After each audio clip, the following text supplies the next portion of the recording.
Obrigada pela presença. Sejam todos bem-vindos e bem-vindas ao SESC Pompeia. Hoje damos abertura ao Seminário Internacional SESC Escola da Cidade. O evento, que parte da pergunta "Ainda o direito à cidade?", deseja refletir sobre o tema a partir de ocupações contemporâneas. Por meio de debates, são fomentadas discussões multidisciplinares, incluindo diferentes agentes e atores urbanos.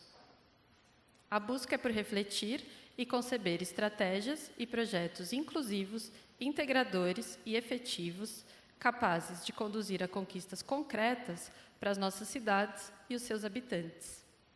Convidamos agora ao palco Danilo Santos de Miranda, diretor regional do SESC São Paulo. Bom dia a todos, a todas. Prazer, sábado chuvoso.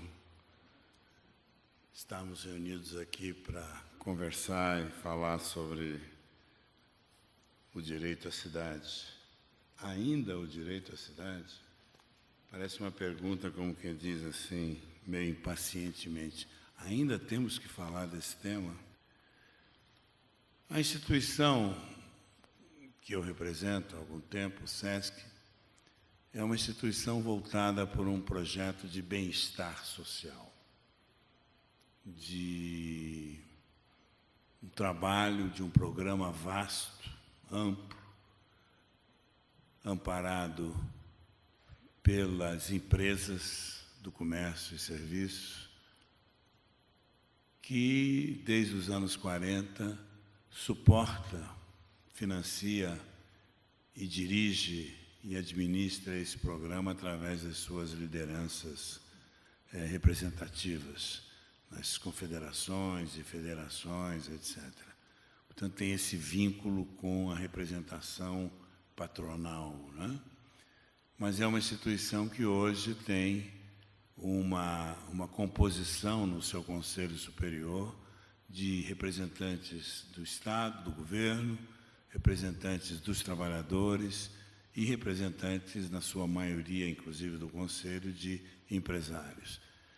Mas, mais importante que tudo, tem uma proposta, tem um propósito, tem uma visão, tem uma perspectiva, tem a ver com a questão do bem-estar social. E o bem-estar social é um conjunto de aspectos, de ações, de modos de entender a realidade, que diz respeito ao bem-estar efetivo das pessoas, à sua integração, à sua superação das suas questões mais graves, que diz respeito às suas necessidades, que amplia, portanto, a possibilidade de atender para as pessoas uma série de atividades, de ações que são inerentes a esse programa que o SESC já realiza há muito tempo. E cada vez mais, graças ao apuro das reflexões, o cuidado cada vez maior na verificação dos seus objetivos, de atingindo melhor e usando toda a metodologia adequada, aprimorando, portanto, toda uma série de insumos importantes, vai cada vez mais buscando o seu caminho e cumprindo essa missão de modo geral, e na cidade de São Paulo faz de uma maneira muito integrada com a comunidade. Eu digo tudo isso porque a cidade, não é? Esse fenômeno urbano, essa invenção humana para a convivência e para a superação de todas as questões que interessam ao ser humano, já de tão antiga e tão importante, tão evoluída, com muitos trabalhos que dizem respeito a essa realidade. A cidade é o locus onde uma instituição como a nossa atua de uma maneira a cumprir a sua missão. A prioridade do SESC diz respeito aos trabalhadores da área de comércio e serviços, que são localizados, por razões óbvias, geralmente nas cidades, né? Estão ali e, de maneira mais clara, o SESC se esparrama, se espalha de maneira muito clara na cidade, ocupando, portanto, os espaços adequados para poder cumprir a sua missão, seja na parte, digamos, mais evoluída, mais central da cidade, Avenida Paulista, 24 de Maio e outras bem urbanizadas, seja nas regiões periféricas, como na Itaquera, Interlagos e outros bairros importantes, e no bairro do Campo Limpo, onde nós temos um projeto associado com a Escola da Cidade para a realização de uma nova unidade nossa, que já está em andamento, que a gente espera ver concluída tão logo seja possível, mas que já temos projeto para que isso aconteça bem rapidamente no bairro do Campo Limpo.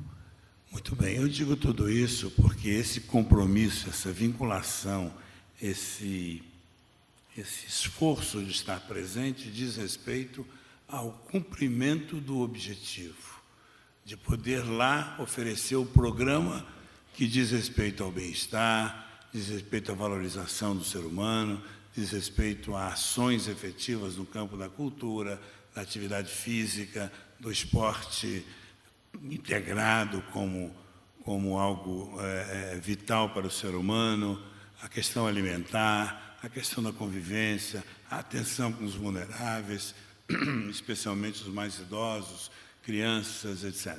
Então, realmente é um programa que tem um papel essencial para que a cidade tenha um programa, tenha uma perspectiva de bem-estar, de felicidade, de superação das suas questões. Muito simples, portanto, muito direto essa nossa vinculação com todo esse interesse, que também interessa esse grupo de pessoas aqui, professores, alunos, pessoas que lidam com a questão da arquitetura e que têm, portanto, e ao mesmo tempo da cidade, e tem, portanto, essas indagações, essas questões colocadas na frente. Para nós é uma alegria muito grande poder cumprir essa missão da instituição e colaborar para que as coisas sejam discutidas, sejam aprofundadas, sejam levadas adiante e, dessa maneira, melhorar a sociedade, avançar, etc. E, especialmente, e aí eu peço atenção especial de todos vocês, nesse momento, por diversas razões, parece que questões ligadas ao conhecimento, à ciência, à cultura, à arte, estão sendo meio desvalorizadas, estão sendo meio desrespeitadas de uma forma ou de outra, né, pelas declarações de operadores do Estado, por pessoas que, de alguma forma, têm compromissos ou deveriam ter compromisso com essa mesma perspectiva da evolução do conhecimento e do aprimoramento. Especialmente a nossa instituição, que é uma instituição mantida com uma contribuição que não é voluntária, é uma contribuição obrigatória das empresas por lei, criada há mais de 70 anos, que vem cumprindo o seu papel, que vem entregando à sociedade como um relatório efetivo, através da sua ação efetiva, daquilo que coloca à disposição da comunidade, em todas as nossas unidades. Só no ano passado, nesses últimos 2 anos, tivemos a oportunidade de completar 3 novas unidades, 2 em São Paulo, 1 no interior.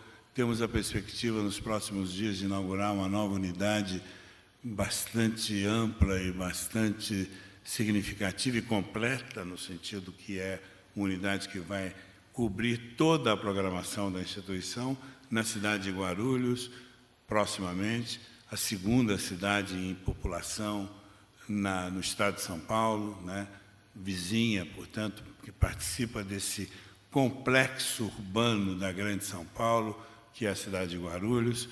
Portanto, estamos cumprindo a missão, indo cada vez mais adiante com outros projetos pela frente. Temos aí algum deles que vai ser mais,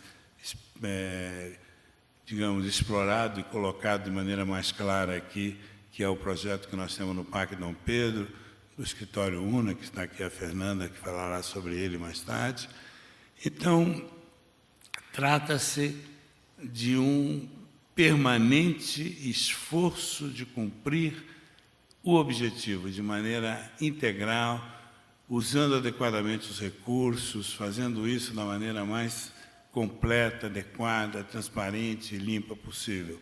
Mesmo assim, há quem considere isso supérfluo, desnecessário, sem importância. É bom que vocês saibam disso. Há quem pense que essa contribuição que mantém o SESC e o chamado Sistema S, que aí já é uma outra história, mas que mistura tudo como se fosse uma coisa única, num bolo único.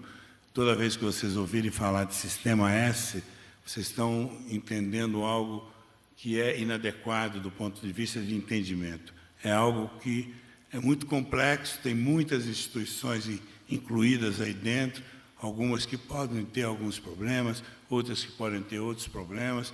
Todos têm algum tipo de problema, no fundo, mas que têm também uma missão, que tem que cumprir um papel, e, em geral, eu diria que elas são absolutamente adequadas e têm cumprido o seu papel. E, no nosso caso em particular, no caso do SESC, no Estado de São Paulo, que é o meu compromisso pessoal já há muitos anos, eu posso afirmar com a maior tranquilidade do rigor e da importância desse trabalho que nós procuramos fazer de maneira muito honesta e correta.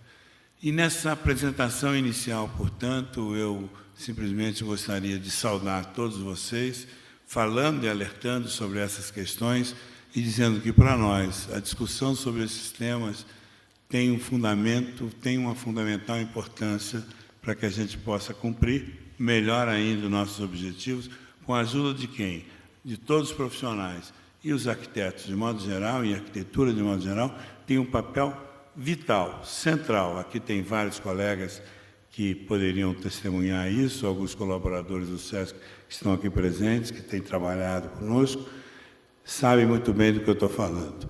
Trata-se de uma contribuição indispensável, um entendimento absolutamente fundamental para que a gente possa, e aí volto a falar, possa cumprir cada vez melhor os nossos objetivos.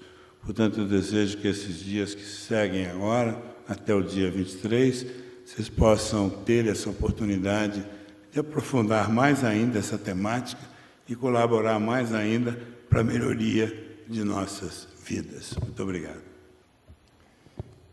Bom dia.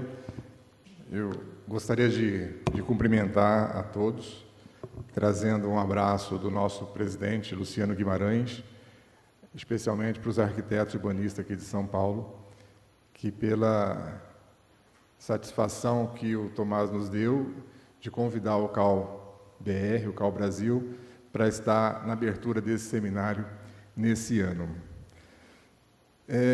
A gente está no Conselho esse ano, intensificamos um trabalho que já vem sendo realizado desde da gestão passada, desde 2016, que é fazer com que o CAU se posicione um tanto quanto mais ativo nas questões relacionadas às cidades. Em 2016, nós fizemos um ciclo de palestras que se transformou num documento, numa revista, e a gente debateu muito todos os problemas que envolvem as cidades do Brasil. E tivemos, com esse documento, no Habitat 3, em Quito, e de lá para cá a gente vem cada vez mais intensificando esse trabalho do CAU. No ano passado, com o advento das eleições para presidentes, governadores, deputados e senadores, a gente desenvolveu uma proposta, uma cartilha, não é? Com 53 propostas para as cidades. E, através desse trabalho, hoje, a gente está nos aproximando dos agentes públicos, que assumiram agora os governos, de alguma forma cobrando uma ação efetiva do Estado brasileiro nas questões das cidades. Nós temos a legislação bastante farta, a legislação bastante atualizada, moderna, que rege a organização e o desenvolvimento das cidades, mas a gente percebe que falta uma ação efetiva de juntar forças, de trazer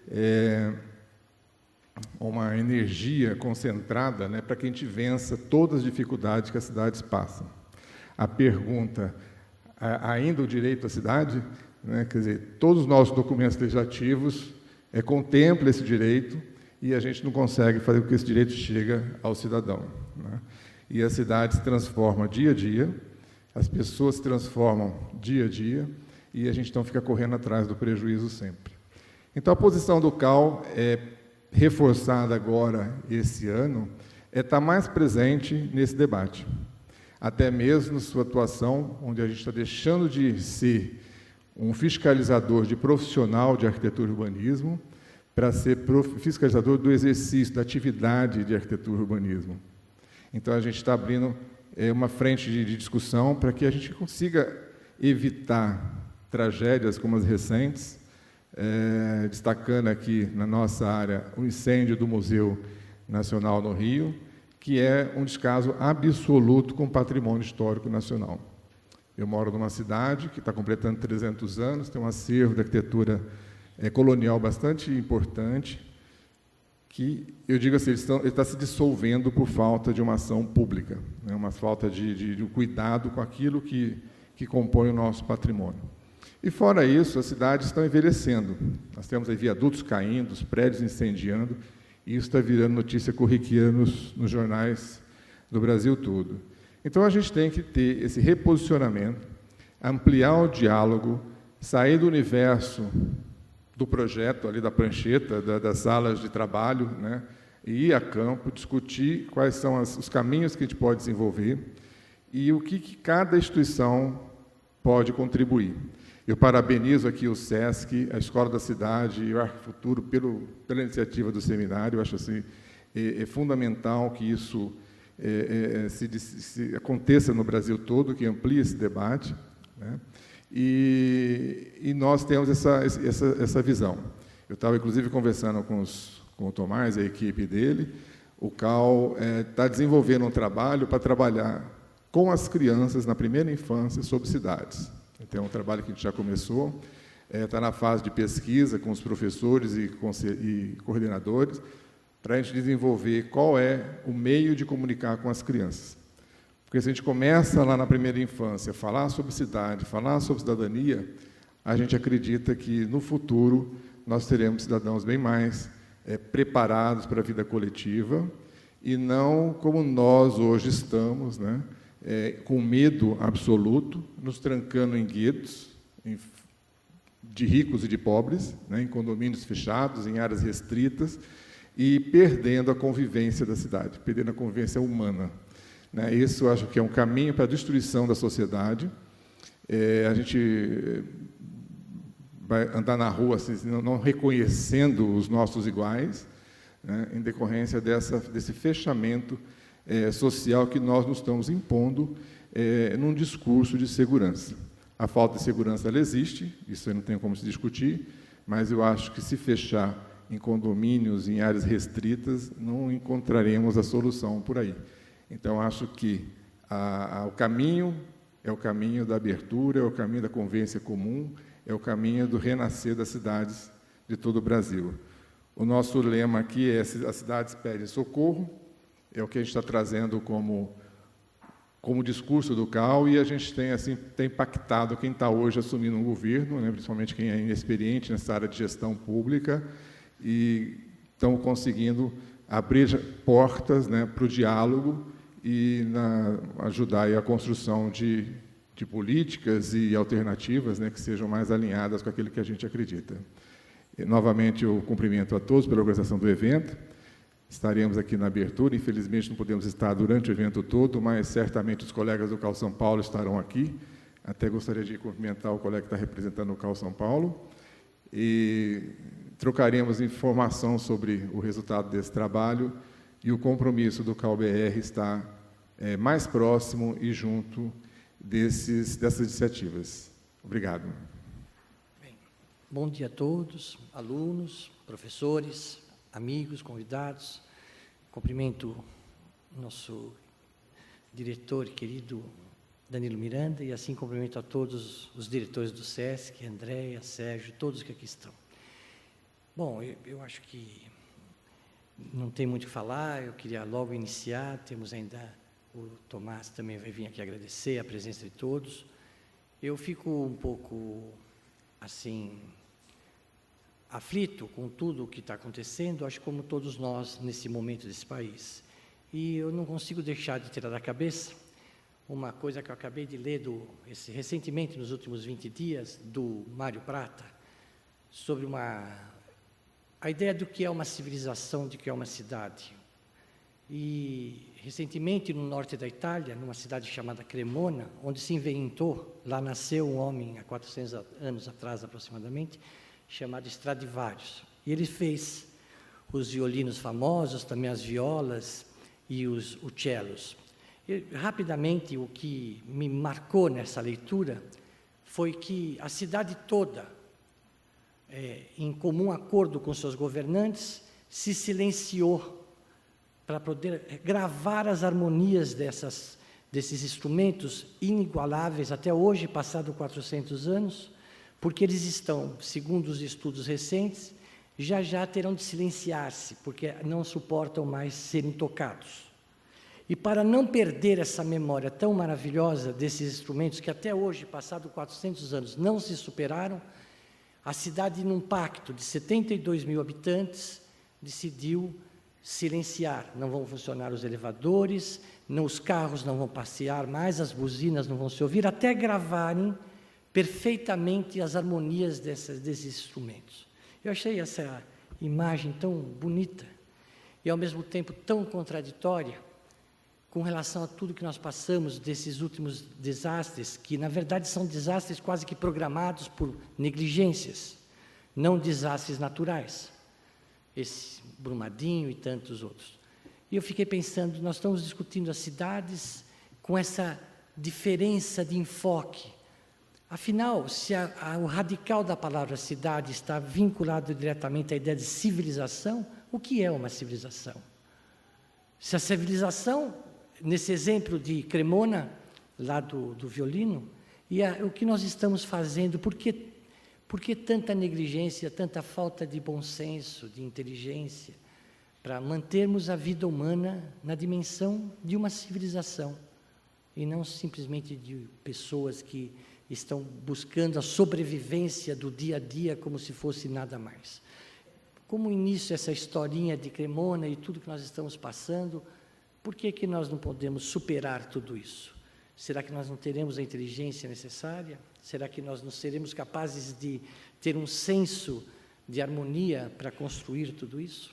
É uma pergunta que fica aqui no ar. Quer dizer, se de repente nós conseguimos ter gestos como este, por que não podemos ter outros que nos ajudem a construir um país mais justo e digno? E nesse sentido, a Escola da Cidade tem essa preocupação, não chama Escola da Cidade à toa, não foi um nome por acaso, vocês devem imaginar, nem ocupamos um prédio abandonado há 10 anos e transformamos num prédio escolar, educacional, à toa. É um projeto que vem nesses últimos 22 anos se consolidando, graças a parcerias como o Arquifuturo, como o SESC e outras mais, e no que nós contamos com o apoio de todos. E, nesse sentido, queremos, tenho certeza, falo em nome de todos os 90 profissionais que hoje dão aulas na escola, quase 100. Nos solidarizamos totalmente com a causa do SESC, porque reconhecemos o valor que ele tem, reconhecemos a dimensão civilizatória que nos últimos 70 anos a instituição SESC fez pelo povo e pela nação brasileira. Muito obrigado, bem-vindo a todos. Bom dia. Tarefa fácil falar depois do Danilo, do Wilson e do Ciro com os Stradivarius, né? O Arquifuturo vem discutindo cidade com essa proposta, um olhar talvez menos técnico, mas o olhar do morador da cidade. E eu acho que, sim, está nesse seminário, eu gostaria só de reforçar duas questões realmente fundamentais. Eu acho que ela não é mais, a discussão não é ainda o direito à cidade, é a urgência no direito à cidade. As nossas cidades estão doentes e crescem mal. E a cidade que cresce é a cidade informal. Essa cidade não é não dá para chamar de cidade. Acho que é uma agenda fundamental do país, é uma agenda fundamental dos arquitetos, mas, antes de mais nada, uma agenda fundamental da nossa sociedade. A gente tem que discutir, realmente refletir que sociedade nós queremos ser, porque nós não podemos ter 75% das nossas cidades mandando em condições medievais. Acho que esse seminário ele tem a felicidade, como tudo o que a Escola da Cidade e o SESC fazem, de trazer a agenda apenas não uma agenda e uma discussão teórica, eu digo uma discussão do ar-condicionado, né, que essa é uma discussão distante da cidade real, mas de trazer a proposta dos workshops, dos ateliês e principalmente do desenvolvimento de projetos.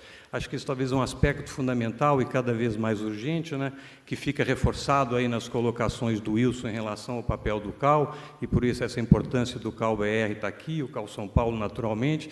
Mas é o seguinte, como é que esses novos arquitetos, essas novas gerações vão, de fato, trabalhar e, de fato, produzir e trazer mudanças efetivas, né, e de resolução dos problemas da cidade real. Então, acho que a felicidade desse seminário é combinar de uma maneira muito balanceada essas duas matrizes da discussão teórica, das experiências nacionais e internacionais, mas ter uma agenda de postulação, de desenvolvimento de projeto, de aprendizado no território. Eu tenho dito que se a gente, de fato, não for para o território e entender o que é essa cidade, a gente não vai se encontrar como sociedade. E, por fim, eu queria reforçar, de fato, talvez um dos grandes exemplos de atuação nesses territórios perdidos de São Paulo, particularmente ou especialmente, é o SESC. Acho que eu gostaria de complementar só em relação ao que o Danilo disse, além de tudo que ele listou, em muitos desses territórios, em quais talvez até na maioria deles, talvez a única instituição que leva qualidade e inclusão de uma forma muito digna e muito completa. Então, satisfação grande estar com vocês, nossa solidariedade ao SESC, à Escola Cidade e a todos vocês. Muito obrigado. Hoje a gente dá início a essa semana, que será muito intensa de trabalhos sobre arquitetura e direito à cidade. E começamos logo aqui, nesse emblemático sistema que é o SESC Pompeia. Projetado pela admirável arquiteta Lina Bobardi, esses galpões já foram uma ocupação provisória do próprio SESC antes da conclusão da obra, que é, na verdade, um paradigma do espaço democrático de lazer e garante o convívio com a memória dessas antigas fábricas de tecelagem. Lina projetava espaços para ocupações, manifestações do desejo e da cultura dos homens. Nossa ideia hoje, então, são 3 breves falas e abriremos, então, para as perguntas. Bom, eu vou falar aqui, vou fazer uma fala a respeito do tema que nós escolhemos para ser o leitmotiv desse seminário. Várias pessoas com quem eu tenho interagido a respeito do seminário desde que a gente concebeu esse tema têm uma inquietação, né, do porquê essa pergunta, essa provocação. E eu vou fazer uma abordagem que é dizendo que nós vamos discutir o direito à cidade num contexto específico, muito diferente de quando esse contexto surgiu, que é o contexto da era demográfica, que certamente é um conceito obscuro para quase todo mundo, mas eu vou falar um pouco dele mais para frente. Bom, só para recapitular, o conceito de direito à cidade ele foi formulado, né, pelo Lefebvre em 1968 e, desde então, ele inflamou muitos pensadores intelectuais. A gente pode até dizer que ele formou intelectuais interessados na questão da cidade, né? Ele teve um efeito de disseminação muito importante. Então, vários intelectuais importantes militam nessa causa, né? Manuel Castells, o David Harvey, por exemplo. E isso veio parar no Brasil, essa discussão, nos anos 60, 70, em pleno regime militar. Isso começou a ser discutido aqui, nesse momento, e teve uma adesão muito grande, tanto que consta, o direito à cidade consta da nossa Constituição Federal, consta do Estatuto da Cidade, como disse bem o Wilson do CAU, perdão, a gente tem isso previsto na nossa legislação. O que a gente carece profundamente é de uma aplicação prática, ou qualquer aplicação prática disso. E, atualmente, também no Brasil, uma nova geração, e isso é um dos motivos pelos quais a gente se interessa pelo tema, como a Bianca Tavolari, por exemplo, está botando mais lenha nessa fogueira. Também o ano passado, quando a gente começou a discutir o que seria, né, o Seminário Internacional, alguns eventos acabaram, de certa forma, nos conduzindo a essa preocupação, né, com o direito à cidade. Eu não sei se todos se lembram dessa pichação, em 9 de abril de 2018, que é esse olhar por nós, né, não sem uma jocosidade ou sem um humor, não é olhar por nós, é olhar por nós, que supostamente não escrevemos, não falamos direito. Então, esse nós não é qualquer nós.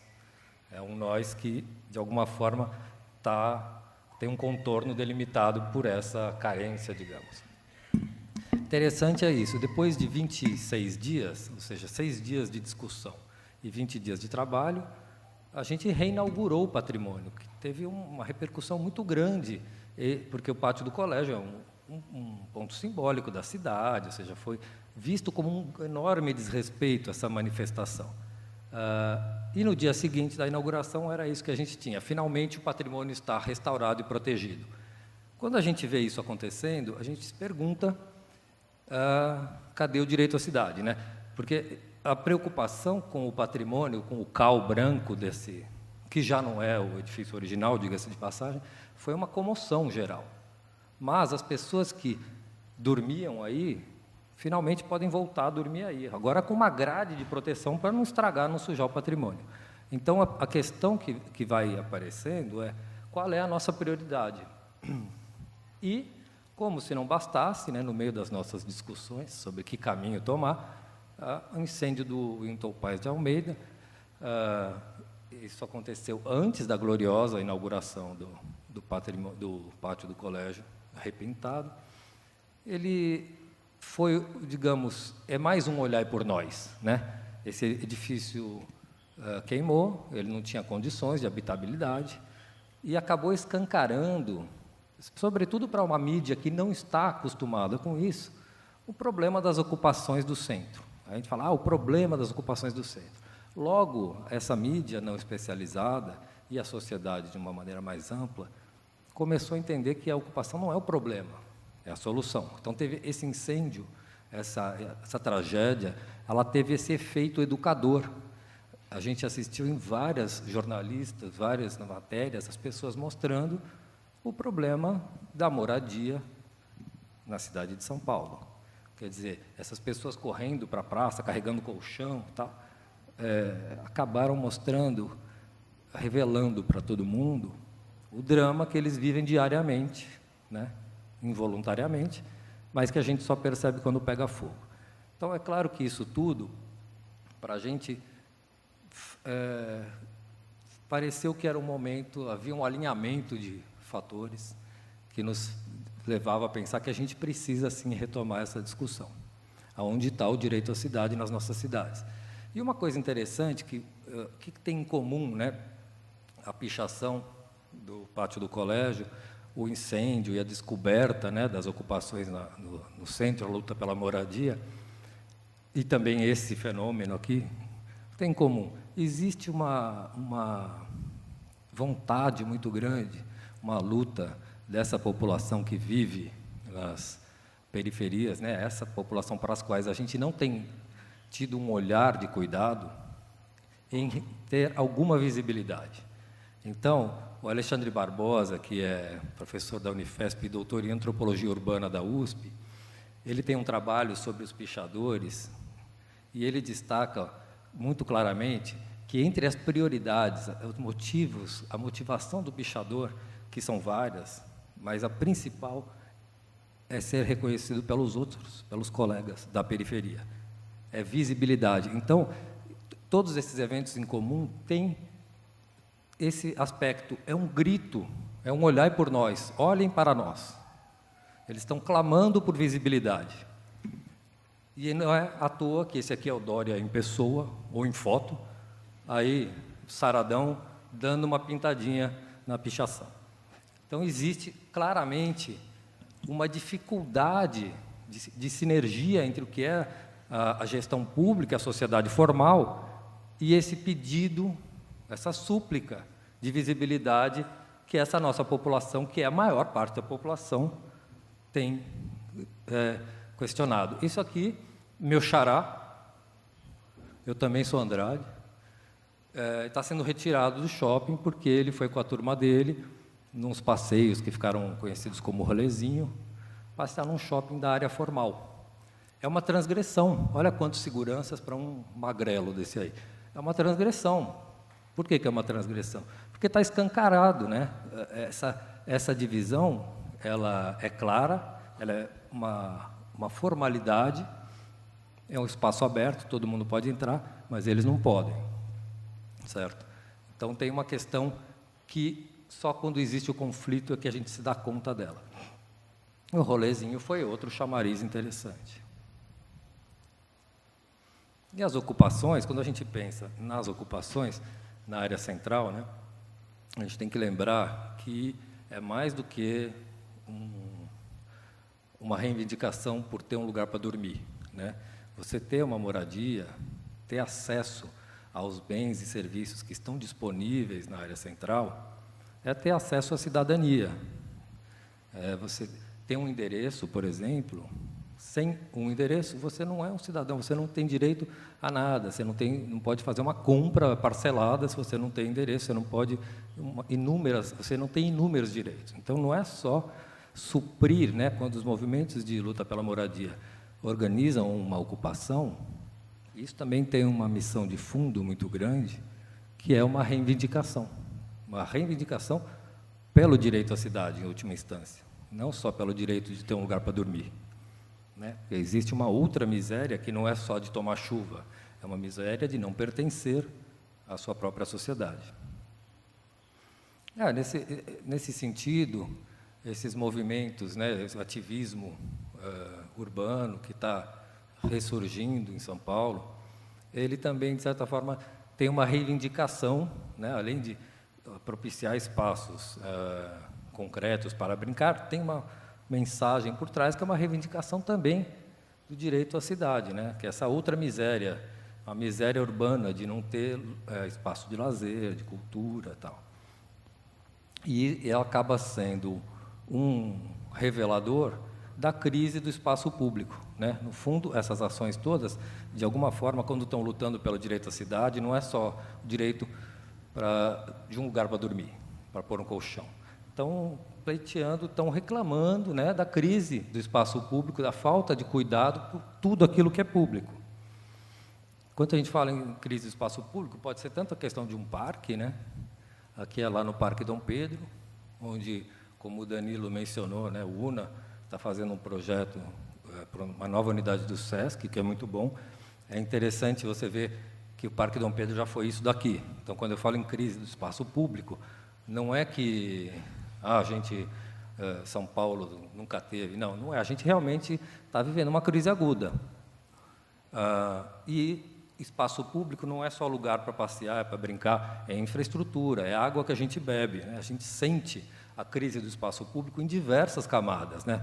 A gente sente na pia na hora de lavar a louça e o governador sente na hora de dar entrevista, né? Explicar por que não tem água.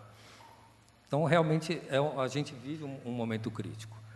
Tudo isso estou dizendo porque é a defesa desse tema, né? A pertinência de pautar essa discussão. Lembrando, como o Tomás Alvim falou, quer dizer, esse pessoal que veio na minha frente ficou roubando minha fala, estava lá comendo a unha, acontece. A gente tem 75% da nossa população vivendo, grosso modo, nessas condições, onde tem incêndios, a gente tem 40%, né, de esgoto tratado no nosso país, certo? Então, estamos falando aí, a gente escuta falar de Smart City. Para nós já seria excelente se tivesse lugar para o cocô ir, sabe? Então, a gente precisa... Aqui. Esse é o Mike Davis, que é mais um que repercutiu, né, as ideias do Lefebvre. Em 2006, ele menciona isso, ele está incomodadíssimo, os geógrafos, que ninguém esteja estudando esse fenômeno dessa cidade, que não é a cidade formal, central, que é isso que a gente tem nas nossas cidades. Aqui a gente tem uns números que o Estadão tirou do IBGE, né? O IBGE fez um levantamento nacional de qualidade de moradia nas nossas cidades, 11 categorias. 75% da população vive nas últimas 7. Então, e as nossas políticas públicas habitacionais, elas são um pouco anacrônicas, né? Isso aqui é a cidade de Tiradentes, a gente fez isso por décadas, continuamos fazendo, né? Enquanto em 76, nos Estados Unidos, a gente tem essa demolição icônica. Inclusive, esse arquiteto aqui, ó, é o mesmo que fez as Torres Gêmeas. Então, tem que considerar que o cara é meio azarado também. Mas isso aqui era um sinal de que o caminho não é esse, né, pessoal? Já estamos demolindo e tal. Mas a gente tem esse problema. Mas não é ideia nossa. Essas coisas surgiram aí muito antes da gente chegar nas nossas administrações modernas. A própria ideia de cidade jardim eu acho muito interessante, que era muito celebrada. Mas vocês podem ver que essa ideia de construir um mundo novo, perfeito, em forma de círculo, que é muito simbólico, do tipo, não me relaciono com ninguém, né? Vou fazer minha rodinha aqui, ó, tá todo mundo para fora. E aqui, a imagem cortou, mas está escrito assim, ó, grupo de cidades sem fumaça e sem favela. Exatamente isso que nós estamos fazendo. O Howard tinha razão. As nossas cidades são exatamente isso, porque a fumaça e a favela estão nos outros 75%. Aqui não tem. E eu acho assim, é visionário essa proposta do Howard. É visionário. A gente está fazendo isso direitinho. Uma outra coisa que eu gosto de lembrar é que o imaginário de que a gente tem que fazer uma cidade como se fosse um paraíso idílico, ele tem sido um grande veneno para as nossas tentativas de melhorar as cidades. Esse aqui é o grande Charles Baudelaire, você vê o zóio dele, assim, bem penetrante, ele tomava muito ácido. E esse livro que ele escreveu é sobre as experiências lisérgicas dele. É isso que é o paraíso artificial. Ele tomava droga e vivia num mundo perfeito, criativo, maluco, tal, e ele escreve as experiências dele. É um clássico, né, gente? Eu recomendo para as férias de verão. E isso tem repercussão na mente humana. Então, quando na América começou-se a pensar em construir esses lugares idílicos, ideais, etc., eram esses paraísos intelectuais. A inspiração eram as cidades europeias, com as lojinhas de rua, fachada ativa, todo mundo caminhando e tal. E é só que a gente fazer dentro de um lugar climatizado, é melhor, não chove e tal. E é lisérgico, né? Olha a cara, o pessoal está andando de trem dentro do shopping, quer dizer, é lisérgico. Tá? Não é? Aí. É alucinante. E do lado de fora é isso que acontece. Tá? Mas, evidentemente, que isso que eu estou dizendo não se restringe aos shoppings, né? Isso é uma metáfora de que a gente tem um ideal de fundo de que nós vamos construir um lugar ideal ainda, que esse lugar não existe. E o que eu estou dizendo é que esse lugar existe, o que a gente precisa é trabalhar sobre ele, né? Senão, o que nós vamos conseguir é isso que a gente já conseguiu, né? A gente tem lugares de excelência, de urbanidade, qualidade de vida, que, assim, com muita boa vontade, podemos dizer que representa, acolhe 25% da nossa população.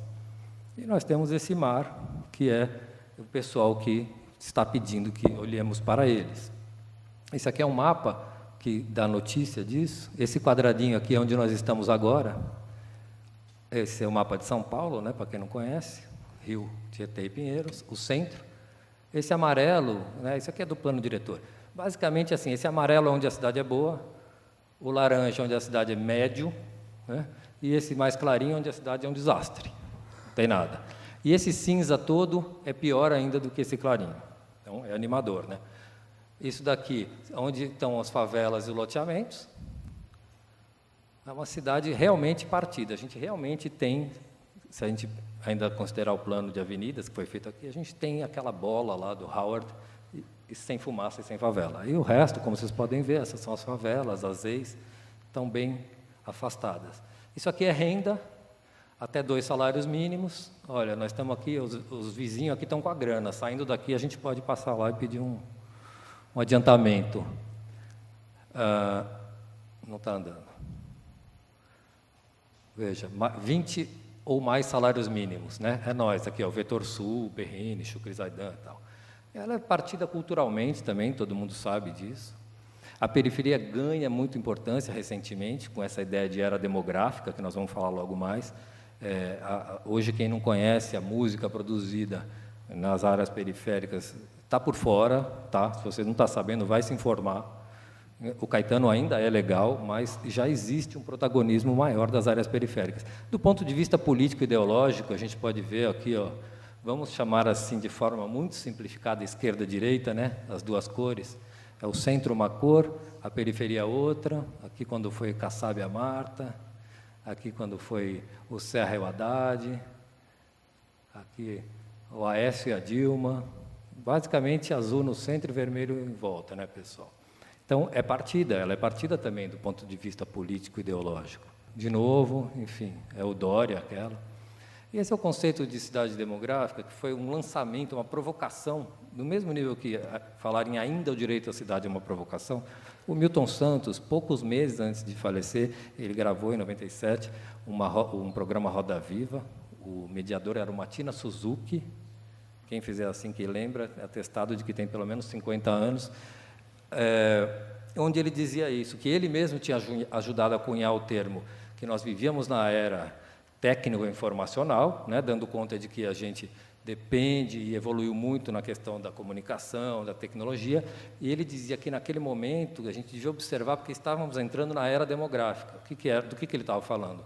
De uma população periférica dentro da cidade e na periferia do mundo, que crescia exponencialmente em velocidade muito maior do que as populações das áreas centrais, ricas e formais, e que esse era o grande desafio para todos aqueles que, doravante, iam pensar sobre a cidade, e era também o maior potencial transformador, porque é um contingente incrível de força de trabalho e de pensamento. O dossiê La Vanguarda, em setembro de 2008, lançou isso aqui, ó, como a demografia vai mudar o mundo. Então, existe um rebatimento dessa questão, dessa percepção de que essa demografia, sobretudo periférica, é um tema central para quem quer pensar a cidade. E aí, quando a gente fala em direito à cidade, o direito ou é para todo mundo ou não é para ninguém, né? Então, como é que nós vamos começar a fazer para que esses outros 75, nós, outros 75, também tenhamos acesso a esse direito? Em São Paulo, se a gente prestar atenção, não precisa pensar muito, né, que esse contingente populacional é muito grande. Mumbai, essas são as cidades que eu estou mostrando, são as cidades que mais crescem no mundo. Lagos, Nigéria, Índia, isso aqui, ó, Santos, a Vila Gilda, a gente também tem. Então, a questão é, quando o Milton Santos coloca isso, a interpretação que eu faço, e aí assumindo como discutir o direito na era demográfica, que a gente precisa sair desse paradigma de enxergar esses 75%, as ocupações, a moradia informal, deixar de enxergar como caso de polícia, de defesa civil, e também entender que isso, a condição de vida dessas pessoas precisa melhorar, mas que também ali tem um potencial muito grande, que a gente pode, não é difícil melhorar, e também, ao outro lado, que nós temos muito que aprender com isso. Tem um pesquisador francês, Gerard, não lembro o nome, o Tomás deve saber, não precisa, que disse o seguinte, quando ele estava na Colômbia falando sobre o programa de recuperar as periferias e favelas da cidade, que um investidor disse que tínhamos que arrumar a cidade inteira, acabar com essa pobreza. Ele disse, é obsceno você pensar que a cidade toda tem que parecer com essa área formal, com essa área central, com a Avenida Paulista. Isso não é só inviável, é obsceno. O que nós precisamos é aprender um pouco das qualidades que existem nesse lugar e fazer disso um novo paradigma. Senão, será impossível a gente ter um futuro onde o direito é para todos. A gente sabe, claro, das qualidades futebolísticas do nosso povo. Futebol, né, gente? O espaço público preservado e tal. E essa é a última imagem, que eu gosto muito dessa imagem, quer dizer, não é muito que a gente precisa para construir uma cidade melhor, e tem muito potencial aí nesse lugar. É isso que a gente tem que abrir os olhos para isso. Obrigado. Eu vou seguir um conselho que me foi dado uma vez pelo meu querido professor Zé Miguel Wisnik, que me disse, não faça aulas que substituam livros. Os livros precisam ser lidos. E com isso eu me dirijo especialmente aos alunos, estudantes da escola da cidade, que, enfim, aos quais eu recomendo que leiam o livro O Direito à Cidade. Existem poucas fotografias de Henri Lefebvre no mundo mágico do Google, Quem as busca encontra basicamente duas. Numa delas, Lefebvre aparece sentado à mesa, no alto de uma colina, tendo ao fundo um arquétipo perfeito dos grands ensembles franceses, experimentos, como se sabe, definitivos da estética tardo-moderna em geral. A imagem é uma imagem que rende muitos comentários. É a imagem de um homem maduro, charmoso, eloquente, que, a julgar pelo microfone pendente ao pescoço, concede uma entrevista para um filme documentário. Sim, é de fato uma entrevista feita em 1971 para o Institute Sound and Vision da Holanda. Lefebvre aí é um homem que gesticula e exibe seu logos sofisticado de costas para uma cidade. Bela imagem. Sua estrutura lembra muito os comentários de Jonas Malaco sobre a Pnyx, isto é, o lugar da Assembleia dos Cidadãos de Atenas.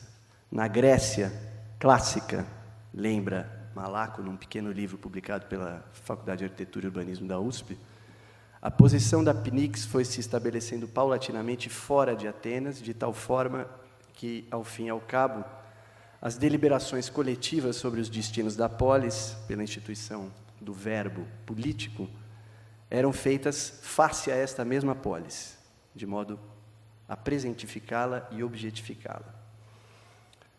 Tal qual esse esquema, temos aí um Lefebvre que palestra anteposto a ou contra este fundo objeto, que não é, porém, uma polis, longe disso.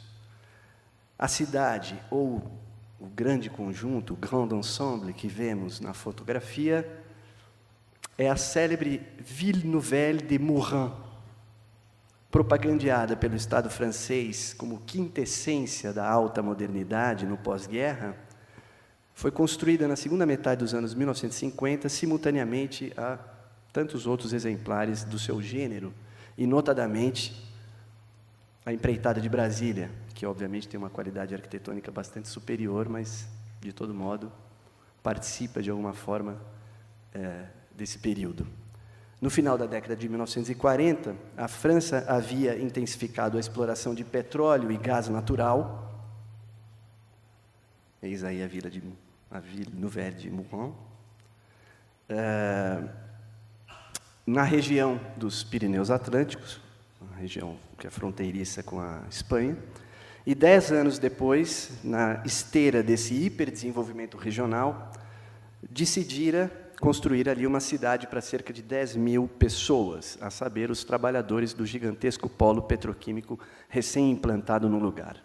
Nós, brasileiros, conhecemos bem esse tipo de situação, né?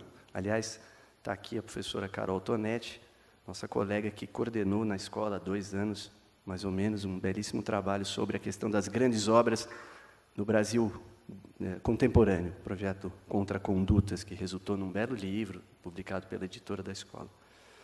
Mourin, eis o ponto, é um retrato perfeito desses grands ensembles. Sua disposição repercute o arranjo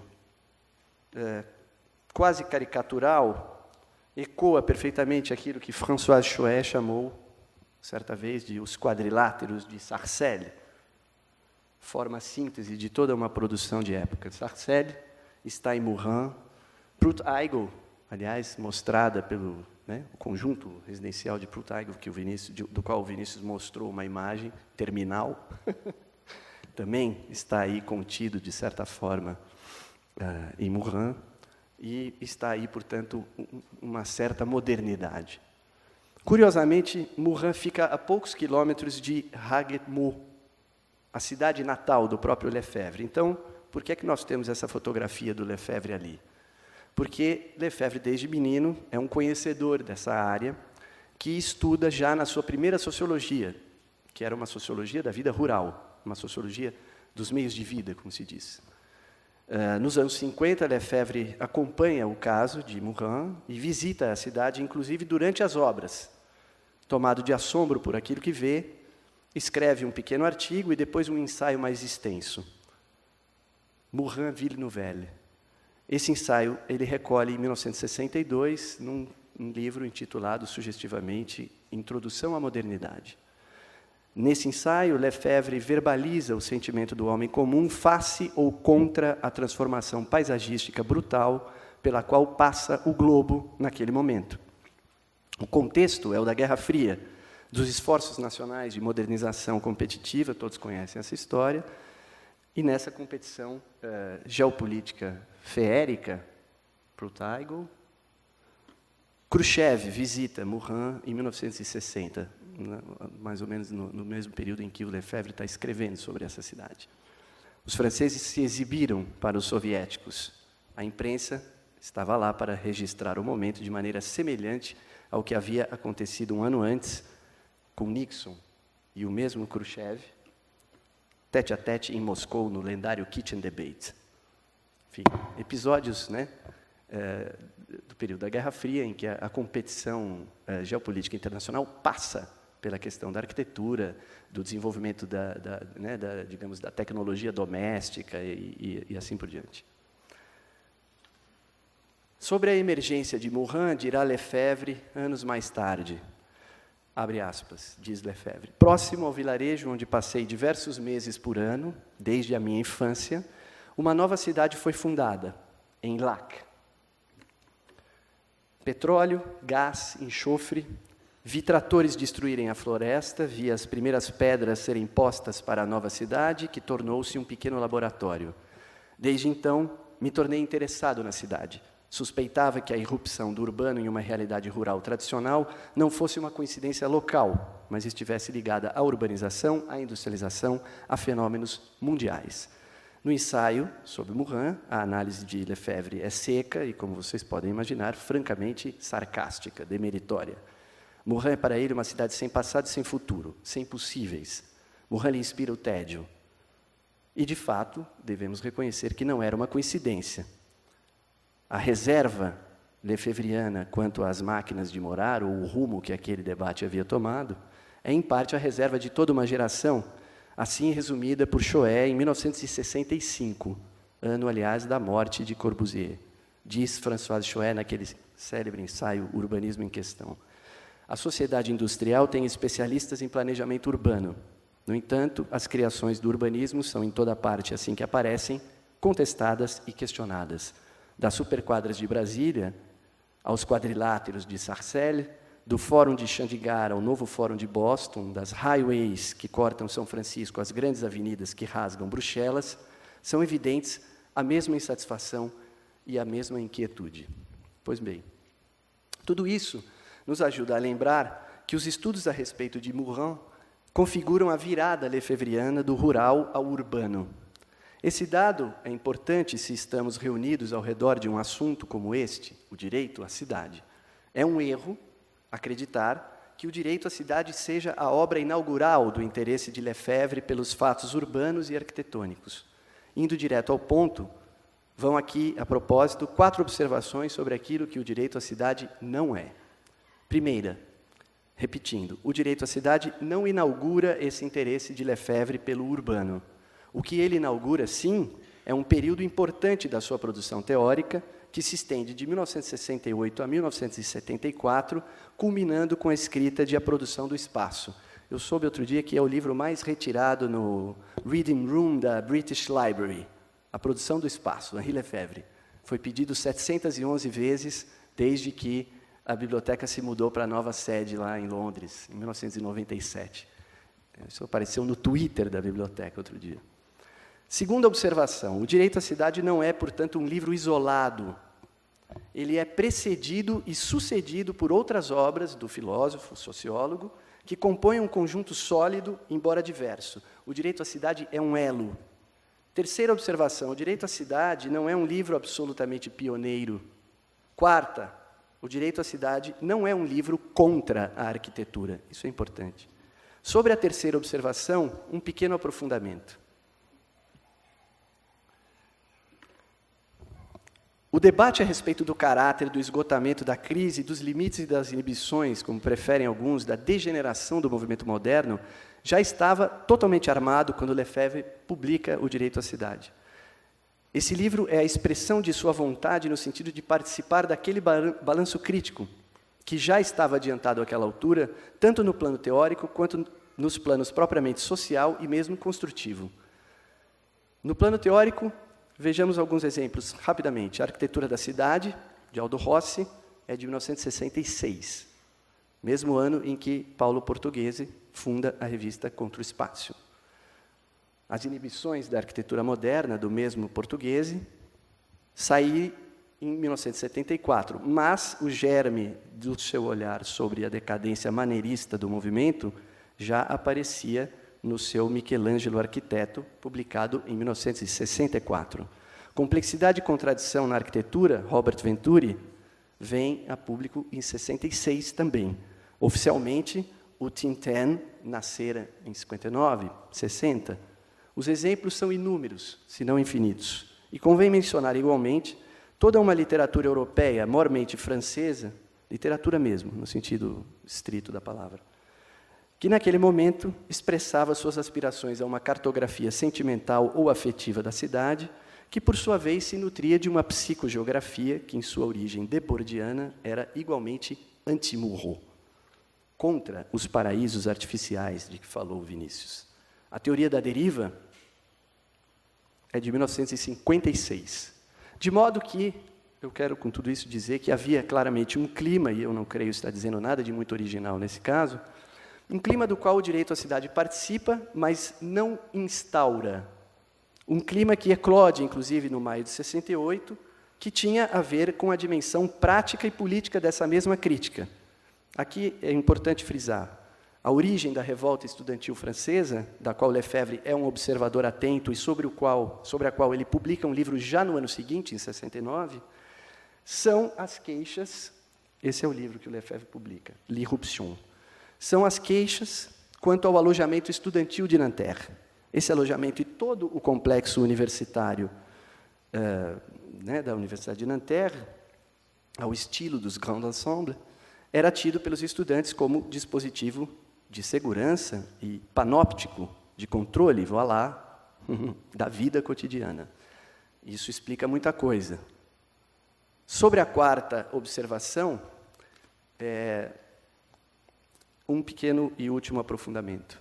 O direito à cidade, eu disse, acho importante essa ideia, não é um livro contra a arquitetura, não mesmo. Ele é um livro no qual o seu autor denuncia um modo particular de produção do urbano, a saber, um modo de produzir o urbano que se origina simplesmente no conluio de interesses entre as aspirações mercantis exclusivistas da iniciativa privada, coisas que o Vinícius também mostrou com imagens muito bem escolhidas, e as aspirações puramente disciplinadoras do Estado policial. Para Lefebvre, os fundamentos do direito à cidade estão em 3 níveis básicos que poderiam ser sintetizados da seguinte maneira. 1. A cidade deve ser pensada como espaço de liberdade e, portanto, fruição. 2. A cidade deve ser despoliciada em todas as acepções que a palavra pode ter. 3. A cidade deve ser produzida coletivamente, isto é preciso que o processo de organização física e jurídica da cidade permita o compromisso e o engajamento das populações na constituição do seu próprio lugar de vida. Mais uma vez, em consonância, na minha opinião, total com o que o Vinícius falou nessa abertura. Não é? O lugar está lá, é preciso reconhecê-lo. Nesse sentido, O Direito à Cidade é um livro que coloca a arquitetura e o urbanismo em patamares de importância e centralidade muito elevados. Justamente ao contrário do que muitas vezes se diz, e eu falo do campo propriamente da sociologia, de onde eu venho, Lefebvre não é contra a arquitetura. Vejam, criticar uma certa arquitetura e um certo aspecto da arquitetura moderna não é criticar a arquitetura, né? Eu acho que os meus colegas sociólogos, às vezes, usam o Lefebvre para, enfim, depreciar coisas que eu não creio que fossem, digamos assim, sobre as quais o Lefebvre tivesse exatamente uma visão exatamente muito desabonadora. Lefebvre discutiu a vida inteira com os arquitetos, conviveu, ia para Amsterdã, falava com Constant, por exemplo.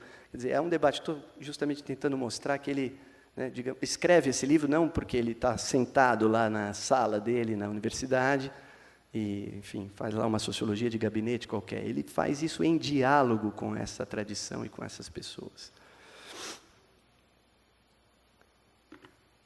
O livro é contra, portanto, a insânia dos grands ensembles, por exemplo, um tipo específico de fazer arquitetura, um modo específico.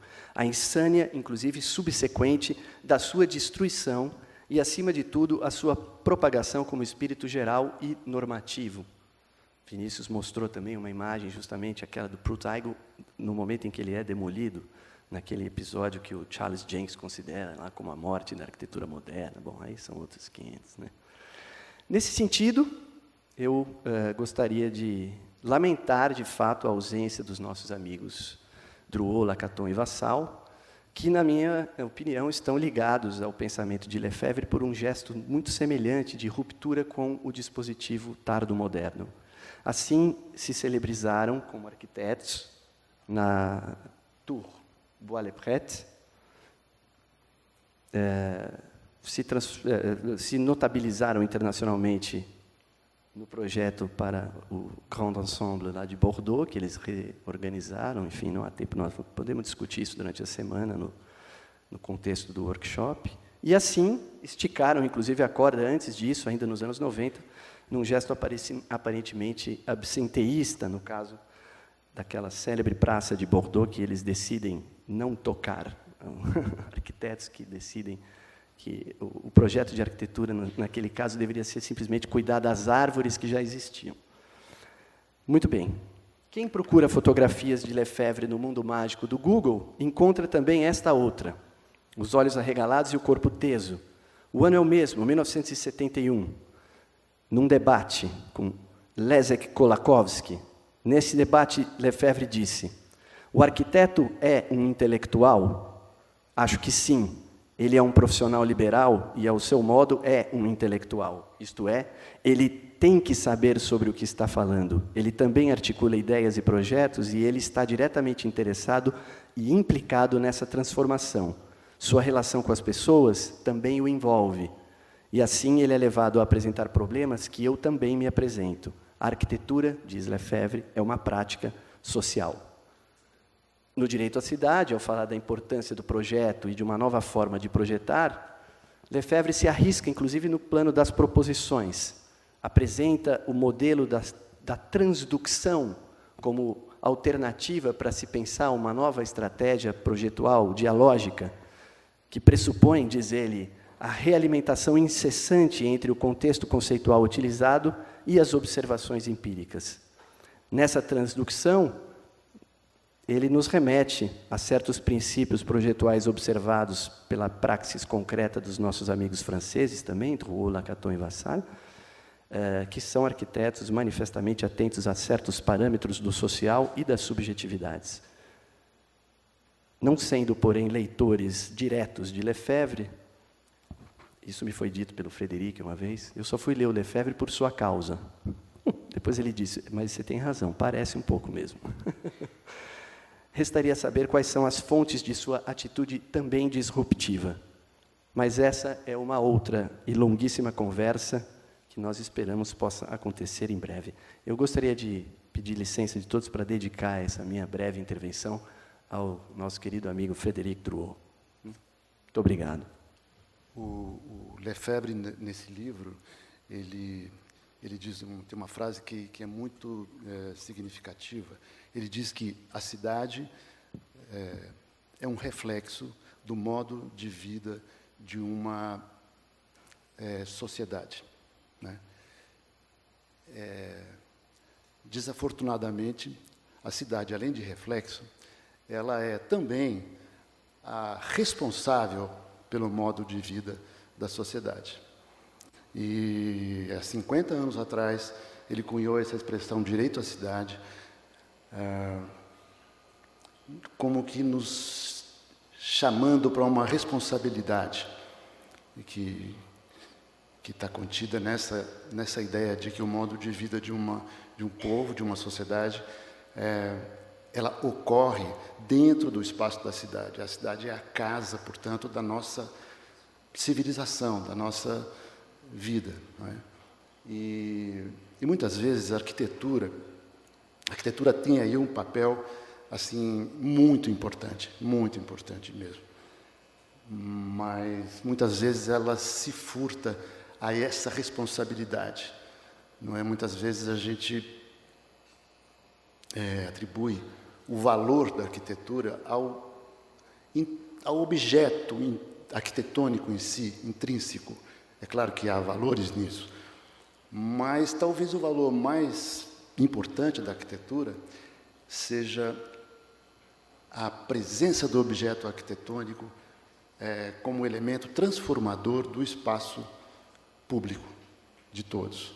Quer dizer, é a relação que o objeto arquitetônico constrói com a cidade, com a rua, com a vida urbana, né? E muitas vezes a gente tem oportunidades assim de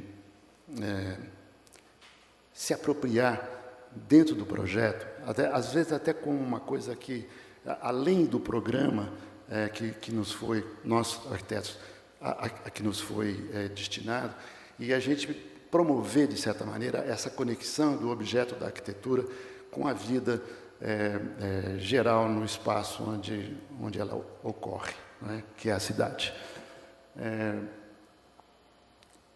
Eu fui convidado assim para mostrar alguns trabalhos lá do nosso escritório, Brasil Arquitetura, onde a gente teve essa oportunidade de fazer quase que uma guerra de guerrilha, digamos, dentro do que foi encomendado para a gente, e ampliar assim o programa e as funções e o sentido dos edifícios que a gente projetou para uma vivência nova e uma transformação importante, muitas vezes, no espaço urbano, né?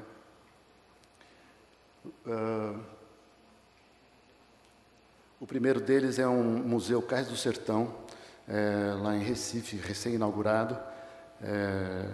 Quer dizer, tiveram duas inaugurações lá, uma delas na primeira parte do trabalho que ele se insere, vamos começar por aí, acho que mais legal, interessante, na Ilha do Recife, que é onde a cidade do Recife nasceu, né? A gente, no meio da obra, no começo da obra, lá, com as escavações de fundações, nos deparamos com ruínas de um forte holandês, e parou toda a obra, fomos lá ver o que fazer com esse forte, era bem no meio, onde estava se implantando, o lugar que a gente tinha para implantar o projeto. E depois de muito discussão, a gente conseguiu soterrá-lo, deixar como estava lá, e não se fez fundação naquele ponto, está demarcado no piso o ponto onde tinha essa ruína, e ela vai estar adormecida lá embaixo, protegida, mas ela possibilitou, assim, que a gente concluísse esse trabalho, a implantação desse edifício aí. Um outro evento interessante, quer dizer, o espaço que nos foi dado para fazer esse museu é um espaço entre... Essa foto de baixo mostra aqui, é o antigo Porto do Recife, né, essa região portuária, e essa ilha se interpõe entre Recife, por exemplo, e Olinda, do outro lado. Então, é um eixo viário super importante, mas que a prefeitura estava querendo, com a transferência do Porto do Recife para o Porto lá de Suape, onde moravam os tubarões que hoje devoram banhistas lá em Boa Viagem, os tubarões foram justamente expulsos de lá, de Suape, por conta do atracamento de navios, enfim, petroleiros e tudo mais lá, e foram procurar comida lá na praia de Boa Viagem, né? Mas, enfim, esse porto saiu daí, e esse lugar tão estratégico para a cidade do Recife, é um centro histórico mais importante, e, ao mesmo tempo, é um eixo de conexão viária da cidade de Recife, como eu disse, com Olinda e toda a região norte, ele vai ser transferido para o outro lado da ilha, e essa região já iniciou a prefeitura já iniciou um processo de recaracterização, de requalificação dessa área com uma área de vivência intensa, assim, de elementos culturais. Tem aí o Centro Cultural da Caixa, tem o Marco Zero, uma série de coisas que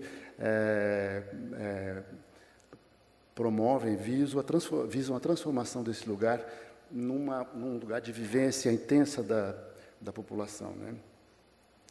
E o nosso museu se insere aí. E nos foi dado essa disposição dos galpões do Porto, é sempre assim, um galpão vazio pequeno, um galpão vazio maior, um galpão vazio menor, etc., numa notação rítmica, assim, mas que, de certa maneira, para a pessoa que está passando ali, fechou um pouco a relação com o mar, que está logo ali, né? O mar, que, segundo os recifenses dizem, é formado pelo encontro do Capibaribe e do Beberibe, né? O Oceano Atlântico nasce ali e tal. Então, é muito importante esse lugar, que é onde nasce o Oceano Atlântico, no imaginário pernambucano. E, de certa maneira, esses galpões eles constituem uma barreira visual, quer dizer, você está passando de carro ali, apressado no congestionamento, e nem consegue enxergar o mar direito. E foi nos dado um terreno aí que era um vazio, esse vazio maior, e um galpão logo ao lado. Bom, iniciamos o processo com acho que talvez aqui fica claro, né? Essa área que foi a área de implantação desse museu Cais do Sertão. Tinha um galpão ali e um galpão do lado direito e um vazio do lado esquerdo. Do lado direito tem uma das construções mais notáveis dessa região, que é a Torre Malakoff. Era uma torre de observação astronômica construída pelo Malakoff, e é um bem tombado por todas as instâncias de proteção de patrimônio histórico e tal.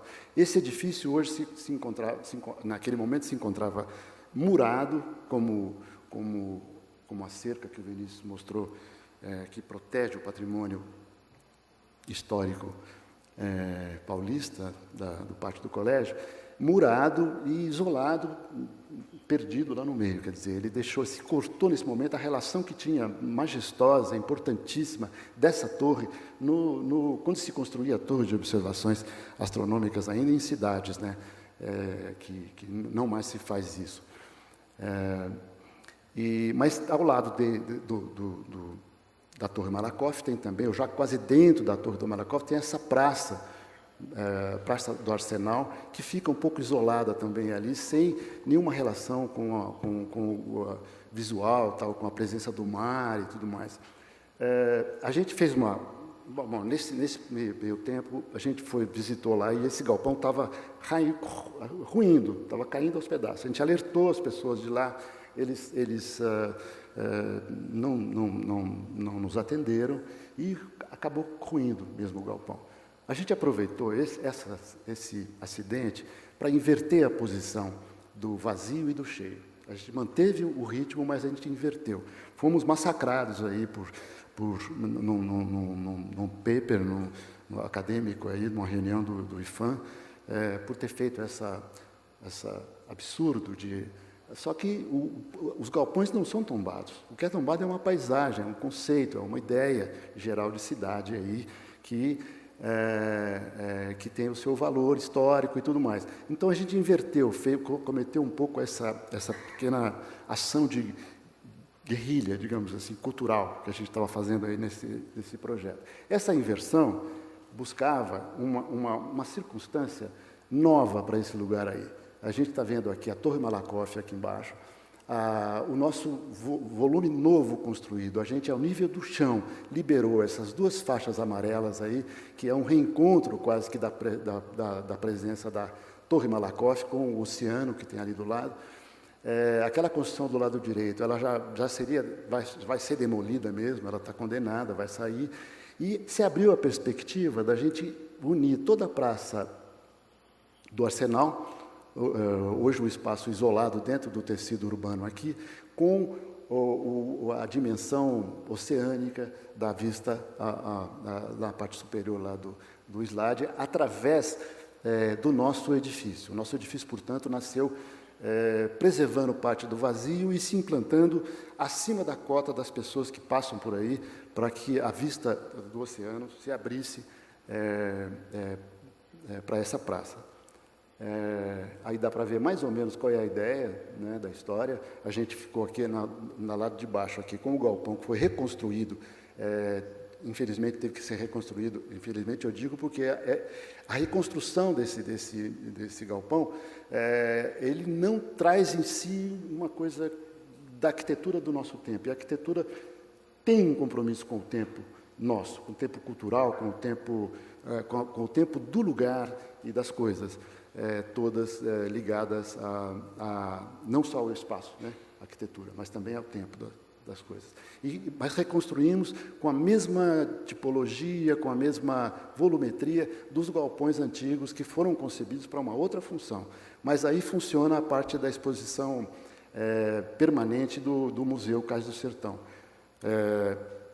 E aquela parte acima foi um edifício novo, por onde se vê aí a extensão da possível praça, que ainda faz parte de uma luta nossa. A gente vai falar com o prefeito da cidade, sabe, está em curso, acha maravilhoso, mas precisaria ter alguém que auxiliasse a cidade de Recife para proporcionar, então, uma transformação significativa, importante, em busca de uma qualidade muito maior de enriquecimento da relação das pessoas com a sua cidade, nesse lugar aí. Portanto, esse projeto ele não está concluído ainda, na nossa visão, quer dizer, foi inaugurado já a primeira parte aqui pelo governador, à época, Eduardo, que acabou se acidentando quando candidato a presidente da República, você se lembra, foi a última coisa que ele inaugurou aqui. E agora foi inaugurado esse segundo edifício, que é o novo que a gente fez, e que abriga as exposições temporárias e também oficinas e tudo mais que dá a vida do museu, né? Aqui embaixo um corte que passa pelos dois blocos e eles estão integrados, completamente integrados, embora sejam dois tempos de arquitetura e duas relações diferentes aí com o espaço urbano.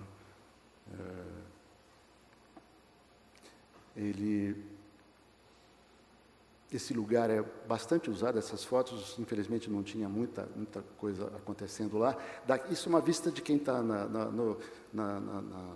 Torre Malakoff, olhando para lá, e o muro que separa da vida da cidade, né? O outro acesso, que dá acesso aqui à exposição permanente.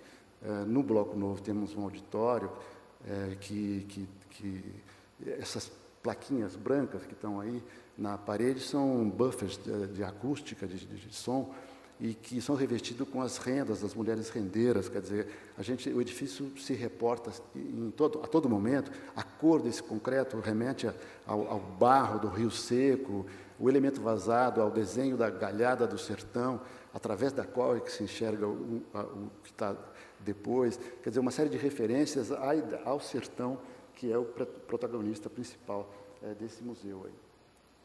O segundo projeto que a gente escolheu foi um edifício aqui em São Paulo, né, a Praça das Artes, que também veio para nós como encomenda de projetar a sede da Orquestra Sinfônica Municipal, de todos os corpos artísticos ligados ao Teatro Municipal, e da Escola Municipal de Música e a Escola Municipal de Dança. Quer dizer, artes ligadas à música e à dança, bem no centro, no olho do furacão da cidade, o Anhangabaú, Avenida São João. Todo mundo acho que conhece esse lugar. E olhando essa foto, a gente vê o quanto esse urbanismo cruel que se instalou aí, que separa radicalmente o espaço público do espaço privado. São lotes, todos de frente para a rua, e o miolo dessas quadras, em geral, são tremendamente subutilizados. Aqui é o exemplo, é o espaço onde se implanta a Praça das Artes. A gente vê que ainda tinha, né, um projeto antigo que tinha aquelas árvores ali e tal, mas no restante do terreno é tudo fundo de lote, desse jeito aí, ó, uma área extremamente subutilizada e que se interpõe, quer dizer, está guardada lá dentro, perdida, é um fundo de coisas que se quer esconder, né? E que isso sacrifica uma possível permeabilidade do tecido para as pessoas passarem e tal, conviverem e tudo mais, nesses espaços perdidos aí, né? Que foi o que aconteceu na Praça das Artes. Esse é o Conservatório Dramático e Musical de São Paulo, na Avenida São João, que é a origem do Teatro Municipal. Mário de Andrade estudou aí, quer dizer, uma coisa muito importante, que estava numa decadência terrível, tinha pouco mais de 15 alunos, caindo aos pedaços, muito mal conservado, e no nosso pacote lá de encomenda tinha aí a reconstituição, a reforma, a restauração desse edifício tão significativo. Esse é um diagrama que mostra, nessa quadra, a gente tem 3 frentes, para a Avenida São João, para a Rua Formosa e para a Rua... enfim. Isso, Conselheiro Crespiniano, desculpe, minha branco que deu aqui. Então, a gente ficou de cara, falou assim, uma oportunidade da gente conectar essas coisas por dentro, sem competir com a vida da rua, é claro, mas oferecendo um outro tipo de espaço que pudesse ser usufruído pela população. A decisão, portanto, foi de elevar todas as construções novas que a gente estava fazendo, ou, na sua impossibilidade, de encostá-la nas laterais, nas beiradas, liberando o mais possível o espaço central a que foi dado o nome de Praça das Artes, né? Esse é um corte que mostra mais ou menos lá em cima a Conselheiro, aqui embaixo o Vale do Anhangabaú, e esse edifício que está em vista aí é o dos corpos artísticos, são os profissionais que trabalham aí, tem uma série de requisitos técnicos importantes, e essas janelas que a gente fez, esses buracos de vidro aí, porque o ideal desse edifício, aí, do ponto de vista funcional, seria que ele fosse um bunker fechado, acusticamente e visualmente também. Quer dizer, era uma coisa que a performance técnica desses espaços seria muito melhor se fosse esse bunker, que seria uma coisa horrível, uma falta de respeito em relação à cidade, inclusive. E a gente fez esses buracos todos assim desalinhados, que correspondem a um tipo de leitura que as pessoas que estão dentro dos espaços têm de fragmentos visuais assim do centro da cidade. E isso dá um outro caráter para esse espaço interno e para o espaço externo também. Quer dizer, daqui você enxerga, de certa maneira, o que acontece lá dentro. E essa disposição um pouco caótica, assim, ou aparentemente desordenada desses buracos, depois a gente descobriu uma coisa muito curiosa, que uma partitura de música de canto gregoriano, por exemplo, é uma coisa que parece muito com isso. Quer dizer, a disposição das janelas tem uma coisa... Não foi uma coisa intencional da gente, talvez imaginando que a coisa do ritmo, dos acentos e tal, tivesse alguma coisa a ver com a notação musical, mas não que ela representasse assim, literalmente, as partituras mais antigas de canto gregoriano, o que foi muito, muito, muito bom descobrir depois. A gente podia ter dito que a gente se inspirou, mas não foi verdade. Bom, essa então é a Praça das Artes, os desenhos da gente, e aqui está o lugar, né, dá para ver aqui o edifício pronto, ele foi inaugurado, são 3 gestões de prefeito, quer dizer, longe de esse trabalho de recuperação, de requalificação do espaço urbano aí, ter sido fruto, resultado de uma política pública nesse sentido, não era. Quer dizer, de certa maneira, mais uma vez a guerra de guerrilha, que eu chamo, que a gente tem a responsabilidade de fazer, nós arquitetos, que conseguir alguma coisa a mais no sentido de escapar da encomenda fria de uma lista de usos e de espaços, que é o que a gente recebe normalmente, né? E, nesse caso, a gente passou meio por acaso, assim, sabe? Foi passando, tinha um secretário de Cultura, que era o nosso grande entusiasta assim, com esse projeto, Calil, que ele foi conseguindo, quieto, acabou conseguindo gerar um vazio muito maior do que aquele inicialmente previsto, houve desapropriações posteriores da prefeitura para que a gente conquistasse, então, um espaço maior. Isso do lado de fora e do lado de dentro. Essa, por exemplo, é uma sala de ensaios que está voltada ali para a Rua Conselheiro Crispiniano. A acústica é perfeita, perfeita mesmo. E quer dizer, para quem está aqui dentro, tem esses buffers aqui, que é a acústica interna da sala, mas a cidade está passando ali, e a pessoa fica olhando. E de fora se vê isso também, não se ouve, mas se vê. Não é? Aqui uma ópera que aconteceu, na obra ainda dos corpos artísticos, o espaço já se prestou a esse tipo de uso, ainda inconcluso. Quer dizer, 2 óperas aconteceram aí, muito interessante, há ensaios. Essa é uma sala que congrega as escolas e os profissionais. No nosso projeto seria um restaurante, onde a convivência desses profissionais, que nunca existiu, né?